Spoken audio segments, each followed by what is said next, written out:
Britain's Prime Minister wants the country to stand up to the EU and demand the right to stop paying child welfare to new arrivals from abroad whose families are overseas. His critics say he is scrounging for popular support as voters increasingly look further and further right-wing when it comes to immigration.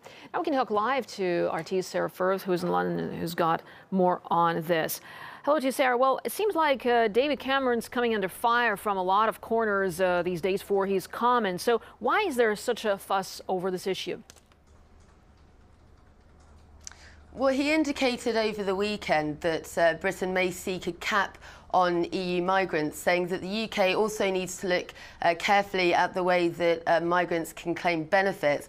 Now, this was during an interview with the BBC's Andrew Marr show on Sunday, and the Prime Minister had said that with our renegotiation over our position in Europe, we look at whether tougher measures can be had than we currently have. And when he was asked whether he meant a cap on migrants, he said that all options were on the table. Now, as he said, this is part of those wider plans that the Prime Minister has to renegotiate Britain's relationship with Europe. And the Prime Minister insisting that he'd already made progress on those renegotiation plans.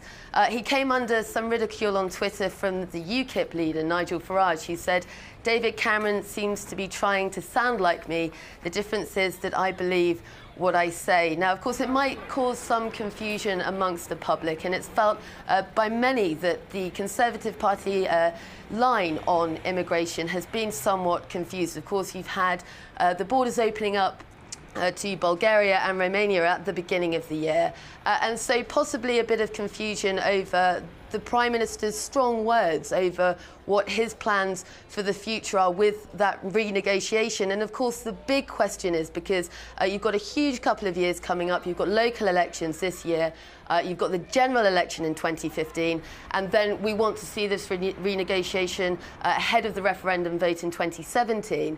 And of course, the big question is that whilst the Prime Minister might be saying all of this and putting these very tough plans on the table, the big question remains as to whether the EU would accept those terms of renegotiation. And a lot of people feel that quite simply that won't be acceptable to the other members of the EU.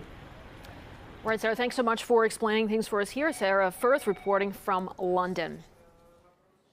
And for its part, the UK Independence Party says any changes on European immigration by David Cameron will be nipped in the bud by the EU.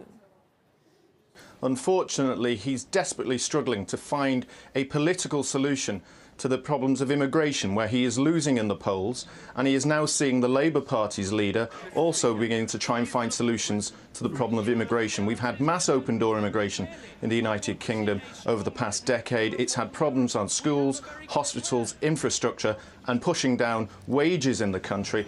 That is why he is struggling. The only clear solution is to get your control of your borders back. In order to do that, you have to leave the European Union.